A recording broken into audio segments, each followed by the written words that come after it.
തദ്ദേശ തെരഞ്ഞെടുപ്പിൽ നേതൃത്വത്തിനെതിരെ ഗുരുതര ആരോപണം ഉന്നയിച്ച തൃശൂർ കോർപ്പറേഷൻ കൗൺസിലർ ലാലി ജെയിംസിനെ കോൺഗ്രസ് തിരിച്ചെടുത്തു. തെരഞ്ഞെടുപ്പിന് മുമ്പ് പാർട്ടിയിലെ പ്രശ്നങ്ങൾ പരിഹരിക്കാനാണ് കോൺഗ്രസ് നീക്കം. കോർപ്പറേഷൻ മേയർ തെരഞ്ഞെടുപ്പുമായി ബന്ധപ്പെട്ട് ഡോക്ടർ നിജി ജസ്റ്റിനിൽ നിന്നും AICC general secretary KC Venugopal അടക്കമുള്ളവർ പണപ്പെട്ടിയും വാങ്ങിയെന്നായിരുന്നു ലാലിയുടെ ആരോപണം.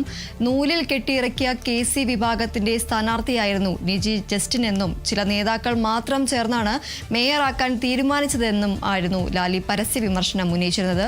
തുടർന്ന് നടത്തിയ അന്വേഷണത്തിൽ സസ്പെൻഡ് ചെയ്യുകയായിരുന്നു. താൻ പറഞ്ഞ കാര്യങ്ങൾ പാർട്ടി നേതാക്കൾക്ക് അവമതിപ്പുണ്ടാക്കിയതിൽ ഖേദമുണ്ട്. UDF സ്ഥാനാർത്ഥി രാജൻ പല്ലനൊപ്പം കോൺഗ്രസിനായി പ്രവർത്തിക്കും. ആരോപണങ്ങളെക്കുറിച്ച് കൂടുതൽ പ്രതികരിക്കാനില്ലെന്നും ലാലി ജെയിംസ് പറഞ്ഞു. തീർച്ചയായിട്ടും പാർട്ടി വിട്ടുപോയിട്ടില്ല. ഞാൻ പാർട്ടി തന്നെ പുറത്താക്കിയിട്ടില്ല, സസ്പെൻഡ് ചെയ്തിരുന്നു എന്നുള്ളത് വാസ്തവമാണ്. ഇലക്ഷൻ സമയമാണ്. UDF സർക്കാർ ഉണ്ടാകണം, ഇവിടെ UDF വിജയിക്കണം എന്നുള്ള അതിതീവ്രമായ ആഗ്രഹമുള്ള ഒരു വ്യക്തിയാണ് ഞാൻ.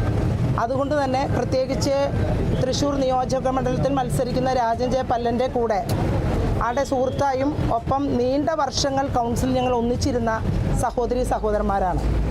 അപ്പോൾ തീർച്ചയായിട്ടും ഈ മേയർഷിപ്പുമായി ബന്ധപ്പെട്ട് ഉണ്ടായിട്ടുള്ള പാർട്ടിക്കോ നേതാക്കൾക്കോ എൻ്റെ പ്രസ്താവന മൂലം അവമതിപ്പുണ്ടായിട്ടുണ്ടെങ്കിൽ അതിൽ ഞാൻ ഖേദം രേഖപ്പെടുത്തുന്നു എന്നുള്ളത് പരസ്യമായി തന്നെ ഇപ്പോൾ പറയുകയാണ്.